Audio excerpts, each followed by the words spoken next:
찬양을 받아주시고 영광 받아주시오니 하나님 감사합니다. 하나님, 저희가 찬양하면서 주님께 주님의 뜻에 따라 살기로 결심하며 찬양했습니다. 하나님, 이제 그 찬양에 합당한 삶을 살아갈 수 있도록 성령님 저희 안에서 역사하여 주시옵소서. 이 시간 말씀 주십니다. 살아계신 주님의 음성을 듣는 가장 귀중하고 복된 시간 되게 하여 주옵소서. 말씀을 들을 때에 저희들 안에 있는 모든 질병이 다 치유함받게 하여 주시고, 또 말씀을 들을 때에 그동안 주님 앞에 간구하며 부르짖었던 기도의 응답으로 이 말씀 듣게 하여 주옵소서. 성령님 함께 하여 주옵소서. 주 예수 그리스도의 이름으로 기도드리옵나이다. 아멘. 우리 최근에 우리 한국교회는 성경과 종교개혁에 뿌리를 두고 있는 칭의론을 수정해야 한다는 제안을 받고 있습니다. 아주 강력하게 몇몇 영향력 있는 신학자들과 목회자들이 이런 제안을 하고 있고, 또 이 제안에 동조하는 사람들이 늘어나고 있습니다. 자, 이러한 상황은 심각하게 우려할 만한 일인데요. 그러니까 한국교회는 외부로부터는 이단들의 공격을 받고 있으며, 동시에 내부로부터는 교리적인 수정주의자들로 인해서 골치를 앓고 있는 형국입니다. 이 수정주의자들은 전통적인 교회에서 가르쳐진 칭의론, 즉 종교개혁의 그 법정적 칭의론이 신학적으로 심각한 오류가 있다고 주장을 합니다. 이 수정주의자들은 죄인이 자신의 죄를 회개하고 예수 그리스도를 믿고 의지할 때에 영원히 의롭게 된다라고 하는 이 법정적 칭의론이, 이게 우리가 믿는 칭의론인데, 이 칭의론은 구원파적인 오용과 남용의 대상이 되었다고 주장합니다. 그러니까 한번 예수 믿으면 우리 영원한 구원이니까 맘대로 산다고 하는 그거는 이제 우리 구원파지 않습니까? 그렇게 가고 있는 그런 신앙, 그런 칭의로는 이건 문제가 있어서 수정해야 된다. 그게 수정주의자들의 요구입니다. 한번 예수 그리스도를 믿은 다음에는 어떤 방식으로 삶을 살아가더라도 구원이 영원히 보장된다는 이 전통적인 칭의론 때문에 교인들의 방종적이고 비윤리적인 삶이 초래되었다는 겁니다. 그래서 그리스도인들이 좀 엉터리로 산다는 거죠. 그래서 그들은 칭의를, 이 수정주의자들은 그래서 이 칭의를 전생에 걸쳐서 일어나는 과정이며, 처음 예수님을 믿을 때에 선치적으로 칭의를 받았다고 하더라도, 요즘 틀린 말 하는 겁니다. 지금 남은 삶 속에서 하나님과의 관계를 유지해야만 종말에 최종적으로 완성적 칭의를 받을 수 있다고는 수정적 주장을 내세웁니다. 굉장히 영향력 있는 신학자가, 저도 좀 존경해가지고 그분 책을 많이 읽었는데, 그분이 이렇게 바뀌어가지고 얘기를 하고 그러셨어요. 따라서 그렇기 때문에 처음 예수님을 믿은 다음 삶의 과정 속에서 하나님과의 관계를 유지하지 않을 경우에 종말론적인 완성적 칭의를 받을 수 없으며 결국 구원에서도 탈락할 수 있다라고 하는 주장이 바로 수정주의자의 주장입니다. 지지를 얻겠습니까? 못 얻겠습니까? 굉장히 많은 지지를 얻죠. 왜냐하면 그리스도인들 살아가는 거 저래, 어떤 목사님 보니까 예수님도 안 믿는 것 같은데 이제 그런 것들 때문에 이게 힘을 얻고 있어요. 자, 한 번 칭의는 영원한 칭의이며 한 번 구원은 영원한 구원이라고 하는 이 전통적인 교리가 도리어 한국교회의 윤리적인 타락의 주범이 되었다라고 이들은 주장하고 있습니다.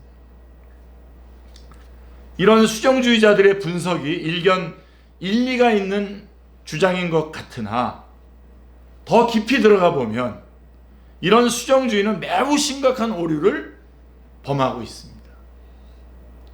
자, 성경에 우리 로마서와 갈라디아서를 깊이 분석해 보면, 한 번도 안 읽어본 사람들 이거 속상할 것 같은데요, 이 말씀 들으면. 자, 로마서와 갈라디아서를 깊이 분석해 보면 죄인을 하나님의 법정에서 의인이라고 선포하는 이 칭의는 즉각적으로 일어나는, 즉각적으로 영 단번에서 once for all, 즉각적으로 영원하게 한 번에 일어나는 일이라고 말하고 있습니다. 그러니까 영원한, 그리고 이것은 영원한 효력을 갖습니다. 아멘이죠. 여기서 아멘 하셔야 돼요. 자, 그리고 칭의는 율법의 행위와 관계없이 오직 예수 그리스도의 완전한 의와 공로 때문에, 그리고 오직 죄인을 향한 하나님의 사랑과 은혜 때문에, 그리고 예수님의 인격과 공로에 대한 그 믿음으로만 완성되는 사건입니다. 전적으로 하나님 쪽에서 예수 그리스도를 통해서 일방적으로 해주신 결과입니다. 근데 지금은 수정주의자들은 우리 쪽의 문제를 살펴가지고 이 하나님께서 베푸신 거가 취소도 될 수 있다라고 이렇게 주장을 하는 거죠. 자, 한 번 칭의된 자는 영원히 칭의된 것이며, 한 번 칭의된 자의 구원은 영원히 보장됩니다. 아멘. 이게 성경의 주장입니다. 성경의 말씀입니다. 그래서 루터와 칼빈과 같은 개혁자들은 오직 믿음과 은혜로 말미암는 칭의가 복음의 중심이요 복음의 정체성 자체라고 선포하고 있는 것입니다. 자, 그러면 제가 한번 여러분 이제 말씀으로 좀 들어가 보겠습니다. 그게 우리 요즘에 동향이고요. 점점점 더 강해집니다. 그래서 저 같은 사람은 좀 뭐라 그럴까, 그 사람들이 짱구라 그래요. 짱구. 짱구는 이렇게 딱 똑같다가 하나 툭 튀어나오잖아요. 이렇게. 자, 성도의 견인. 자, 그럼 정말로 거듭난 그리스도인이 구원을 이룰 수 있습니까? 자, 우리가 정말 구원받은 사람이 구원을 이룰 수 있어요? 지금 수정주의자들의 말처럼 최종적으로까지 끝까지 그 거룩함을 유지해야 자기가 받을 수 있다고 그러는데, 정말 이 거듭난 그리스도인이 구원을 얻을 수 있습니까? 자, 또 누군가가 정말로 거듭났는지를 어떻게 알 수 있습니까? 자, 성도의 견인이란 진정으로 거듭난 모든 하나님의 자녀는 하나님의 권능과 뜻에 의하여 그의 삶이 다하는 날까지 구원의 상태가 유지된다는 것을 의미하는 것입니다. 유지됨을 의미하는, 이게 견인입니다. 성도의 견인교리입니다. 따라서 끝까지 구원의 상태로 남아있는 자들이 진정으로 구원받은 자들입니다. 그래서 누가 진짜 구원받은 사람이냐? 끝까지 구원받은 자로 남아있는 사람이 구원받은 사람이죠. 그러므로 중간에 믿음을 떠나는 사람들은 진정으로 거듭난 사람들이 아닌 거죠. 아니라고 말할 수밖에 없습니다. 왜냐하면 주님은 한 번 자신의 백성이 된 자들을 절대로 잃거나 버리지 않으시기 때문입니다. 그러니까 여러분, 구원 그러면 여러분들이 절대로 우리 쪽에서부터 이걸 추적해서 설명하려고 하거나 이해하려고 하거나 확인하려고 하면 절대로 확인이 안 됩니다. 이건 하나님께서 일방적으로 주신 하나님의 복음이기 때문에 아멘. 하나님께서 행하신 그 안에 우리의 구원의 근거가 있는 거예요. 아멘. 그러니까 결국은 중간에 믿음을 떠났다, 그래서 전혀 아닌 것으로 살아간다, 이런 사람은 진정으로 거듭나지 않았다고 하는 것밖에는 설명할 길이 없습니다.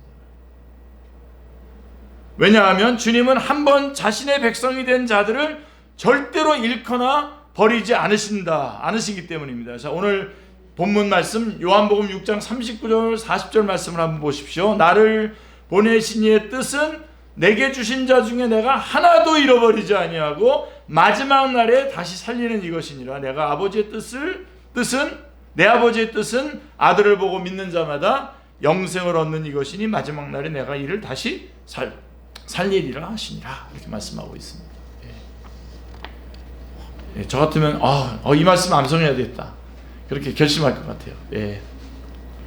우리 얼마나 흔들립니까? 우리 구원받음에 대한 것이 흔들릴 때마다 이 말씀 딱 붙잡고 쫙, 사단이 야, 너 이렇게 살아가는데 네가 구원받았어? 하나님이 너 같은 걸 사랑하겠냐? 뭐 그러잖아요. 그러면은 여러분들은 그렇게 말하기도 저한테 그래요. 네가 목사야? 그런다고요, 이 사단이. 그러면 전 그래요. 그래, 내가 목사지.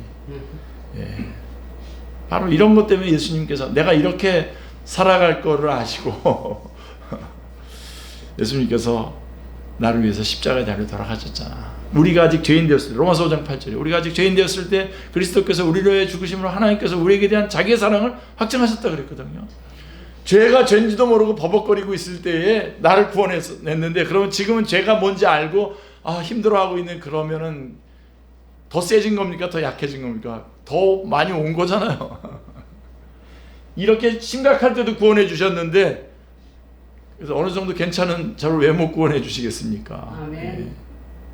그러니까 이 부분이 지금 계속, 그러니까 전 세계는, 하여간 우리 복음 이외에 나머지 모든 것들은, 이단과 무슨 따정교와 모든 것들은 다 이게 우리 인간의 어떤 힘으로 뭔가 이 구원을 우리 쪽에서 이렇게 거머쥔 것처럼 설명을 하고 있는 거예요. 다 율법주의입니다. 다 이 싸움하는 거예요, 여러분. 예.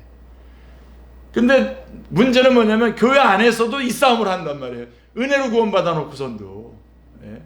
다 은혜로 구원받단 말이에요. 우리 자격이 없는데 구원받았는데, 그 다음에 무슨 기저귀를 합니까? 거기서 우리가 또. 예.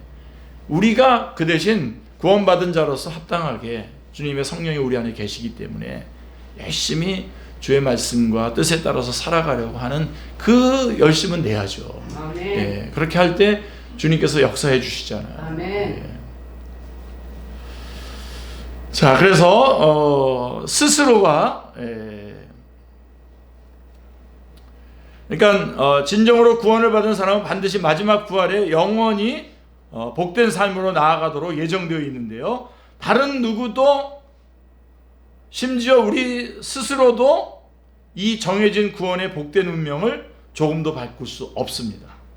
이것이 우리 주님의 약속이고요. 스스로 믿지 않기로 마음을 바꿀 수 있다면, 이렇게 신앙생활 예수님 믿다가 나 예수님 안 믿는다고 스스로 바꿀 수 있다면 그것은 처음부터 정말로 믿은 것이 아니죠. 요한복음 10장 28절을 보세요. 내가 그들에게 영생을 주노니 영원히 멸망하지 아니할 것이요 또 그들을 내 손에서 빼앗을 자가 없느니라. 그러고선 그 뒤에는 또 내 아버지 손에서, 내 아버지는 많이보다 크시매 하면서 나오면, 아버지 손과 예수님의 손이 나를 붙잡고 있는데 어떻게 우리 구원이 취소가 됩니까? 자, 근데 이제 이 구원을 의심하는 성도들이 있어요. 자기가 받은 구원을 의심하는 성도들이 있어요. 예수님을 믿고 거듭난 성도들 중에서도 자신이 정말로 구원받았다는 사실을 의심하는 사람들이 상당히 많습니다. 그래서 요즘은 교회 안의 전도, 교회 바깥의 전도가 아니라 교회 안의 전도가 더 아주 집중해야 될 겁니다. 순서예요, 그게.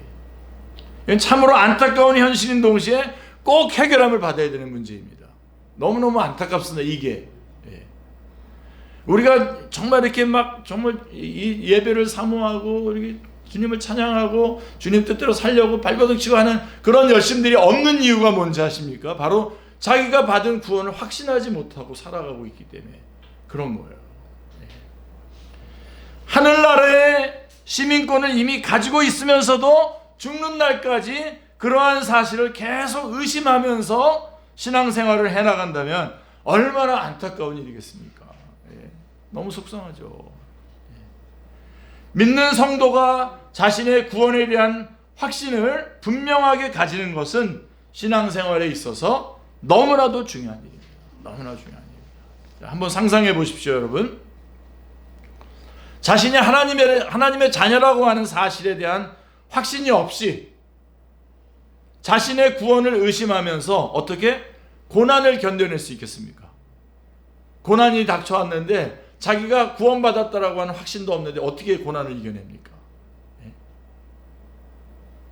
또 그런 상태로 죄책감에 시달리거나 심지어 죽음의 문턱에 다가가는 일들이 생긴다면, 죽음 앞에 서게 된다면 얼마나 무섭고 힘든 일이 되겠습니까? 구원에 대한 확신이 없다면. 구원은 받았어요. 근데 그 확신이 없이 살아간다면 얼마나 이게 비논리적입니까? 천국과 지옥의 존재를 믿으면서도 정작 자신이 천국에 갈 수 있을지 없을지를 끊임없이 의심하며 살아간다면 얼마나 두렵고 불안하겠습니까? 이러한 사실을 너무나도 잘 아는 사탄은, 이걸 너무나 잘 알죠. 사탄은 구원받은 성도들이 자신이 구원받았다는 이 놀라운 사실을 믿지 못하고 오히려 의심하도록 끊임없이 영적으로 방해하고 공격을 합니다. 절망시켜요. 막. 사탄의 전략은 여러분 딱 두 가지밖에 없다고 그랬잖아요. 예수님을 못 믿게 하는 게 사탄의 전략이에요. 근데 예수님을 믿었으면 어떻게 됩니까? 예수님을 안 믿은 사람처럼 살아가게 만드는 게 사탄의 전략이에요. 이거밖에 없어요. 두 개밖에. 근데 지금 우리는 어디에 사탄의 공격에 노출되어 있냐면, 구원 받았어요. 예수님 나의 구주로 영접하시고 천국에서 다 받았는데 살아가는 거는 이 땅에서 살아가는 사람들의 모습처럼 살아가도록. 그래서 진짜 천국의 참 기쁨과 그 행복과 그 복을 놓치고 이 땅에서 거지같이 살아가는 거죠. 우리 지난주에 우리 새로운 피조물에 대해서 얘기했지 않습니까? 우리는 새로운 피조물이기 때문에 새로운 피조물로서 작동하는 부분들이 있어요. 기적의 자리가 있어요. 근데 그거를 작동 안 시키고 새로운 피조물인데 옛날의 삶을 산단 말이에요. 얼마나 비효율적입니까? 사탄은 우는 사자처럼 이리저리 돌아다니며 연약하고 심약한 성도들을 구원의 의심이라고 하는 이빨로 물어뜯어서 구원의 확신으로부터 나오는 그 평강과 기쁨을 앗아가려고 합니다. 여러분, 여기 왜 교회가 축제교회인지 아세요? 이거예요. 우리는 페스티벌이에요. 예수님 믿고 구원받았어요. 아멘. 제가 나가는 선교 단체가 어디냐면 조입니다. 조이. 저희 아들 이름이 이기쁨입니다. 다 이것 때문에 그런 거예요. 우리 예수 믿고 구원받았는데 더 이상 뭐가 문제냐고. 아멘. 그 평강과 기쁨을 우리가 마음껏 누려내야 됩니다. 아멘. 사람들도 어떻게 해서 예수님을 믿게 되냐? 우리 그리스도인들이 기뻐하는 모습을 보고, 나도 예수님 믿어야 되겠다. 먼저 우리 애부터 보내야 되겠다. 우선 보내기 시작하는 겁니다. 여러분, 예수 믿는 사람이 전 은행 생활도 했지 않습니까? 은행 생활하면서 맨날 짜증내고 불평하고 원망하고 그다음에 우울해하고, 그러면 그 모습을 보면서 누가 예수님을 믿겠습니까? 세상에 있는 사람들은 그리스도인이 보여주는 그리스도상 이상의 그리스도상을 그릴 수가 없습니다. 우리가 질질 짜면 예수 믿으면 저렇게 되는 거구나 하고서 안 믿어요. 내 안에 있는 예수님에게 도달을 못해요. 그래서 로마서 2장 24절에 보면 너희로 인하여 이스라엘로 인해서 이방 사람들이 하나님의 이름을 모독하는도다 그러지 않습니까? 반대로 마태복음 5장 16절은 이 우리들의 착한 행실로 말미암아 사람들이 하나님께 영광을 돌리게 된다는 거죠. 아멘. 우리의 모습이 기쁠 때, 아멘. 우리 자녀 교육도 마찬가지입니다. 부부가 기쁘게 예수님 믿으면요, 교회 나오지 말라 그래도 나옵니다. 아멘. 이 두 가지. 자, 그리고 구원의 이 평강과 기쁨을 앗아가게 하고 특별히 전도를 못하게 해요. 전도를. 이렇게 되면 자신의 구원을 의심하는 자가 어떻게 전도를 할 수 있겠습니까? 내가 구원받았는지 안 받았는지도 모르고 거기서 전전긍긍하면서 살아가는 사람이 누구 보러 예수님을 믿으라 그러겠어요? 힘이 없죠. 교회 가자고 말할 수 있겠죠. 분위기에 밀려서. 근데 힘이 없잖아요. 사실 구원받은 성도에게 다가오는 영적인 공격 중에 가장 일반적인 것이 바로 이 구원의 확신에 관한 부분입니다. 그러므로 구원을 받은 성도에게 가장 우선적인 영적 무장은 바로 자신이 받은 구원에 대한 확신을 가지는 것입니다. 아멘. 이번 우리 금요 기도회 때도 강조가 됐습니다만은 다시 한번 자기 자신에게 복음을 매일매일 전해야 됩니다. 사도 베드로는 이렇게 권면했습니다. 베드로후서 1장 10절을 보시면요. 그러므로 형제들아 더욱 힘써 너희 부르심과 택하심을 굳게 하라. 너희가 이것을 행한즉 언제든지 실족하지 아니하리라. 그러니까 여러분, 실족할 수 있는 일이 많습니다. 특별히 베드로서 같은 경우는 굉장한 핍박을 받고 있는 그 공동체에다 보낸 편지거든요. 그랬을 때 그들이 그 핍박을 받으면서 얼마든지 흐트러질 가능성이 많거든요. 근데 어떻게 하라 그러냐면 너의 부르심과 택하심, 다시 말해서 너희가 받은 구원을 굳게 하라는 겁니다. 아멘. 딱 붙잡고 아멘. 거기다 딱 놓고 시작하면 됩니다. 예. 사도 베드로의 이 말씀은 힘써 구원을 받으라는 것이 아닙니다. 이미 받은 구원을, 이미 주어진 구원에 대한 확신을 확실하게 하라는 겁니다. 아멘. 예. 그러므로 우리는 이미 받은 구원을 의심하지 말고 하나님께서 선물로 주신 구원의 은혜를 확신하는 가운데에 진정한 평강을 누리는 믿음의 삶으로 나아가야 합니다. 아멘. 자, 근데 구원의 확신을 할 수 없는 사람들이 있어요. 이런 사람들은 구원의 확신을 하기가 어렵죠. 비성경적인 믿음을 가진 사람들, 비성경적인, 성경적이지 않은. 그러니까 예를 들면, 자, 구원이 오직 예수님을 믿음으로 주어지는 하나님의 선물이 아니라 이분에게 있어서는 하나님과 인간 사이의 상호작용의 결과라고 생각하는 경우에는 구원을 확신할 수가 없습니다. 무슨 얘기냐면, 지금 예를 들면 이슬람 같은 경우는 이 저울을 이렇게 놔가지고 선한 일을 한 거, 그 다음에 악한 일을 한 거 해가지고 저울이 선한 일 쪽으로 이렇게 이쪽이 더 올라가야 그들이 말하는 천국에 가는 거 아닙니까? 그래서 이게 마지막에 너무나 부족하면 자살 테러를 하면 점수가 많이 올라가거든요. 그래서 자살 테러를 해서라도 이 점수를 탁 해가지고 천국에 가겠다는 겁니다. 그래서 그렇게 나서는 거예요. 그렇습니까? 여러분, 우리 구원이 우리 하나님이 어느 정도 해주시고 우리가 또 어느 정도 해서 이렇게 짬짬이 해가지고 받는 게 구원입니까? 아니잖아요. 그러니까 이런 식으로, 그러니까 다시 말해서 제가 조금 전에 말한 것처럼 율법주의입니다. 율법적으로 내가 내 쪽에서 어떤 구원의 근거를, 꼬투리를 찾으려고 하는 거죠. 예수님을 믿지만 그 믿음과 더불어서 자신이 어떻게 살아가느냐에 대한 하나님의 마지막 심판에 따라서 구원이 좌지우지 될 수 있다고 생각한다면 절대로 구원을 확신할 수 없습니다. 이런 비성경적인 교리를 믿는 사람들은 구원을 받을 수 없기 때문에 따라서 구원의 확신도 가질 수가 없죠. 하나님께서 구원의 확신을 가지라고 말씀하시는 이유는 구원이 인간의 노력이나 행위에 달린 것이 아니라, 만약에 인간의 어떤 인간적인 노력이나 행위에 달린 거라면 그것들이 체킹이 되잖아요. 이렇게 카운팅이 되고, 그래서 내가 그럼 이 정도면 구원받았겠고, 이렇게 할 수 있는 거잖아요. 근데 우리를 자꾸만 성경이 구원에 대해서 확신을 가지라고 말씀하는 이유는 그 구원이 인간의 노력이나 행위에 달린 것이 아니라 전적으로 하나님께서 우리에게 선물로 주신 거기 때문에 그렇습니다. 그러니까 선물로 받은 거기 때문에 우리 쪽에 근거가 없단 말이에요. 그렇기 때문에 자꾸만 이 선물을 선물로 받아들이도록 확신을 요구하는 겁니다. 아멘. 이제 그런 사람이 이제 어렵고요. 그 다음에 두 번째는 체험을 바탕으로 체험을 바탕으로 확신하려고 하는 사람들이 있어요.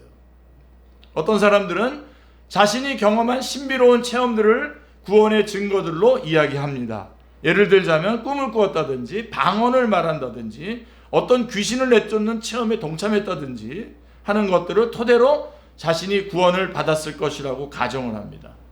또 어떤 사람들은 자신이 태어날 때부터 교회를 다닌 소위 모태신앙이기 때문에 당연히 하나님의 자녀일 것이라고 믿습니다. 이러한 체험들은 구원을 받은 사람들에게도 나타나는 일이지만 그 자체만으로 구원의 증거가 될 수는 없습니다. 그것 자체로는요. 우리들에게 구원받은 우리들의 안에서 일어나는 현상이기도 합니다. 이런 것들이. 그러나 그것 자체로 구원의 근거는 아닙니다.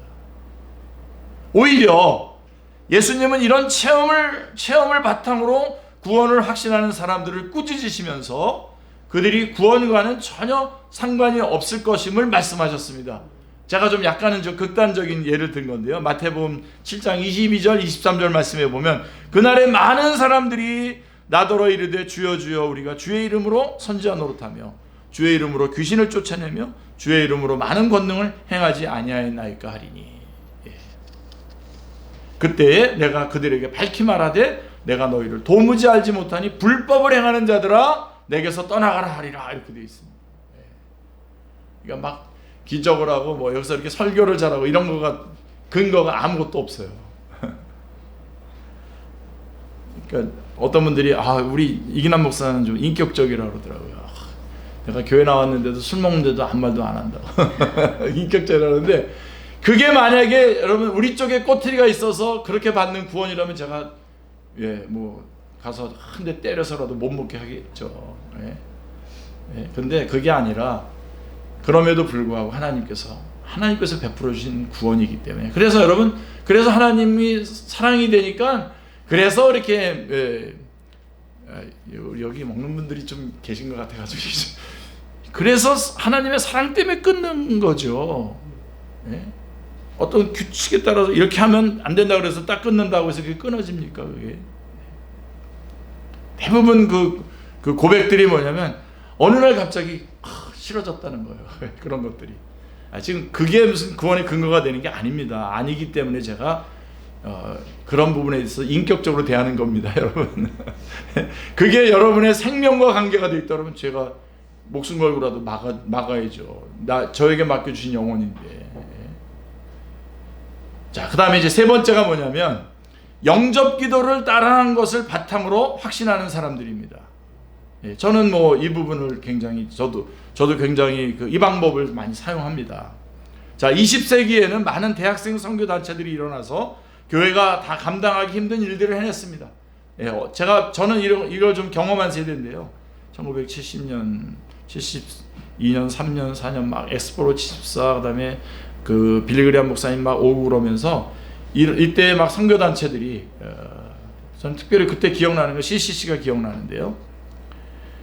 그 단체들이 이제 일어나서 교회가 감당하기 힘든 일들을 감당했어요. 그건 분명합니다. 너무너무 귀중합니다. 근데 이러한 선교 단체들 중에서 많은 단체들은 전도에다가 초점을 두고 열심히 전도를 했습니다. 그러한 노력으로 소중한 열매를 맺기도 했지만 한편으로는 많은 열매를 맺었어요, 분명히. 근데 한편으로는 잘못된 구원의 확신을 심어준 일들도 많이 있었습니다.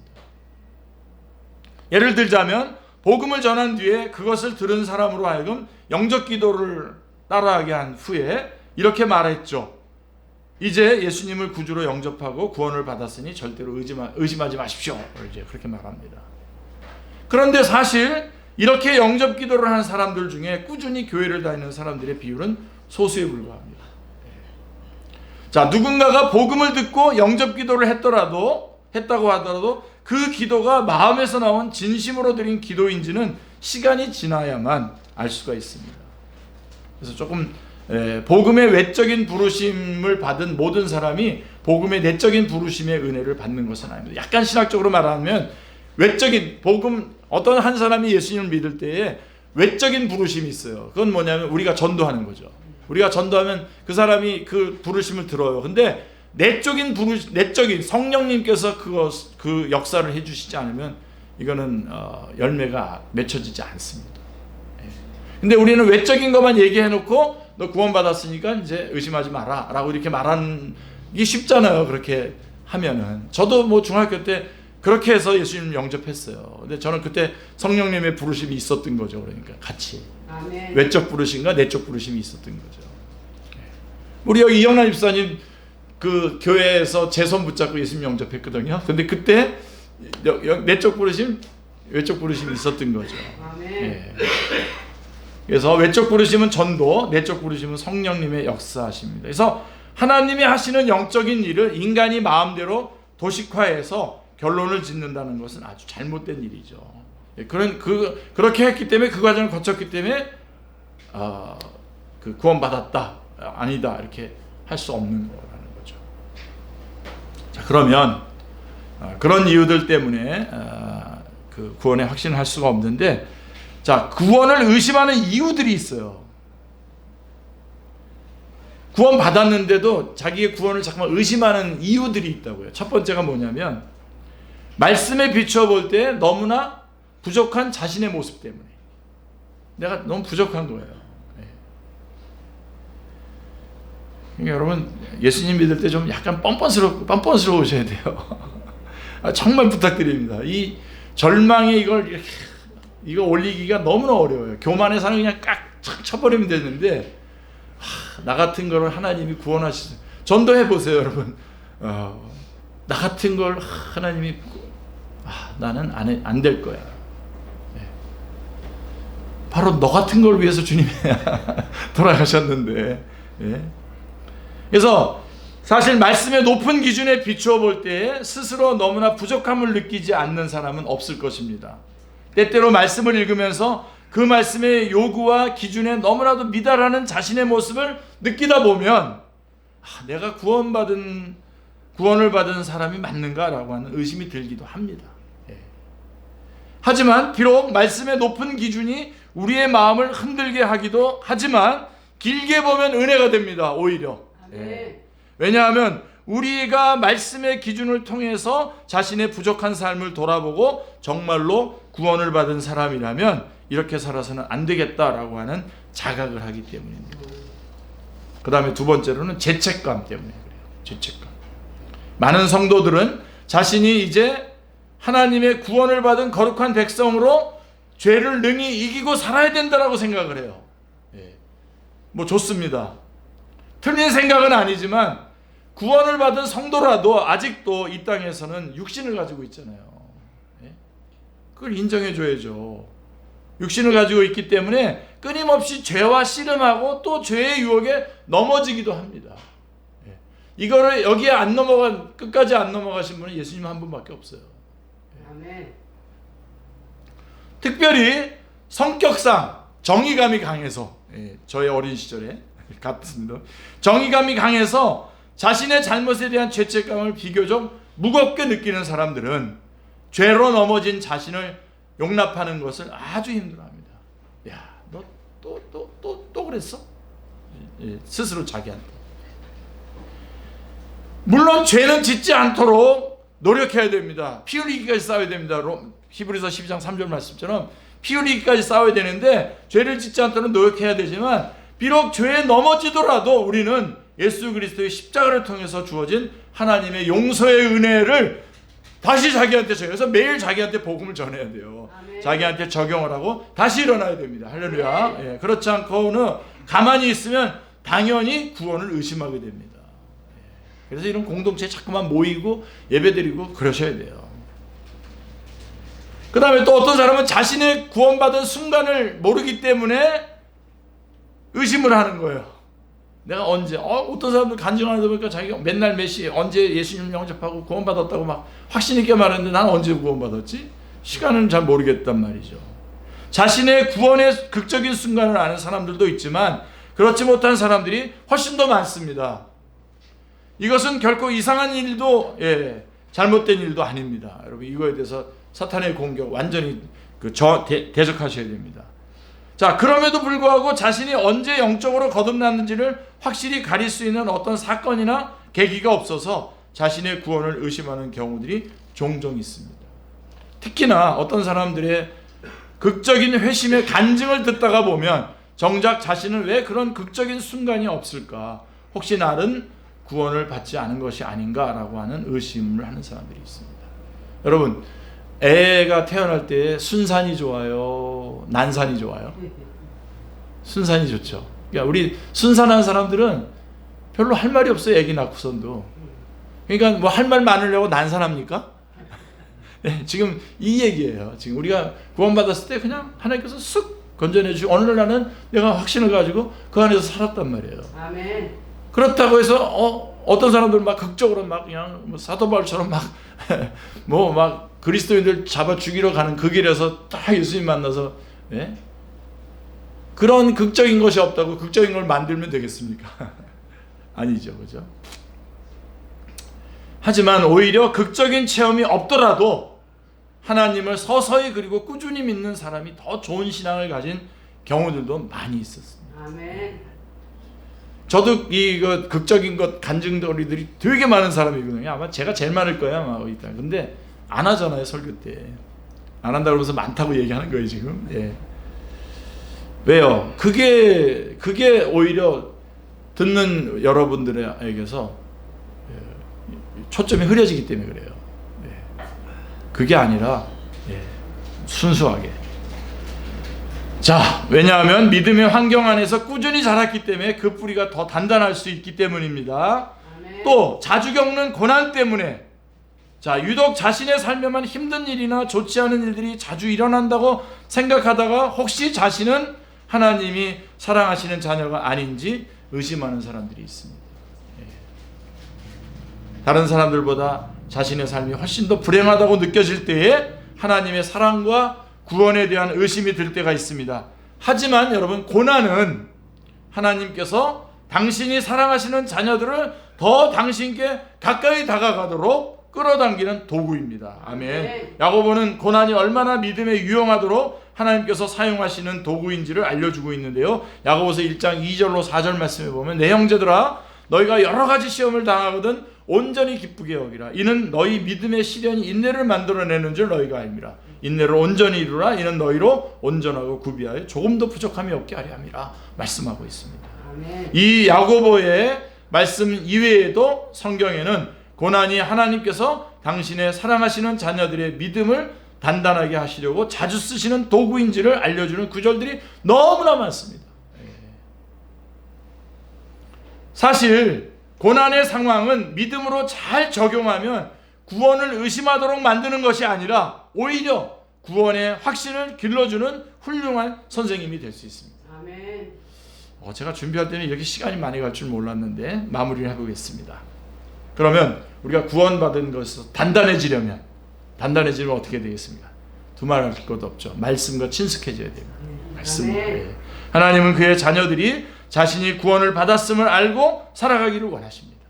예. 모른 채로 어중간하게 살아가는 거 주님 원치 않습니다. 확신 가운데에 살아가기를 원하십니다. 하나님은 우리가 구원을 의심하는 불안함 가운데 사는 것을 원하시지 않습니다. 요한일서 5장 11절부터 13절에 보시면, 하나님이 우리에게 영생을 주신 것과 이 생명이 그 아들 안에 있는 그것이니라. 아들이 있는 자에게는 생명이 있고 하나님의 아들이 없는 자에게는 생명이 없느니라. 내가 하나님의 아들의 이름을 믿는 너희에게 이것을 쓰는 것은 너희로 하여금 너희에게 영생이 있음을 알게 하려 함이라. 아멘. 우리가 구원받고 영원한 생명을 가지고 있다는 것을 알고 살아가기를 원하시는 것입니다. 아멘. 사도 요한은 구원을 받았지만 자신들이 받은 구원을 의심하던 성도들에게 그들이 이미 영생을 얻었음을 알려주려고 하였습니다. 이러한 구원의 확신과 관련된 말씀들을 외우고 있으면 의심의 순간이 다가올 때 아주 절대적인 도움이 됩니다. 아멘. 네. 자신의 느낌이나 어떤 체험에 의존하는 불안한 확신이 아니라 가장 확실한 하나님의 객관적인 말씀에 근거하여 사탄의 공격에 맞서 싸우고 이길 수 있습니다. 예. 아멘. 사도 바울은 에베소서에서 우리의 가장 확실한 무기는 성령님의 검 곧 하나님의 말씀이라고 말씀하고 있습니다. 아멘. 6장 17절에서 말씀하고 있습니다.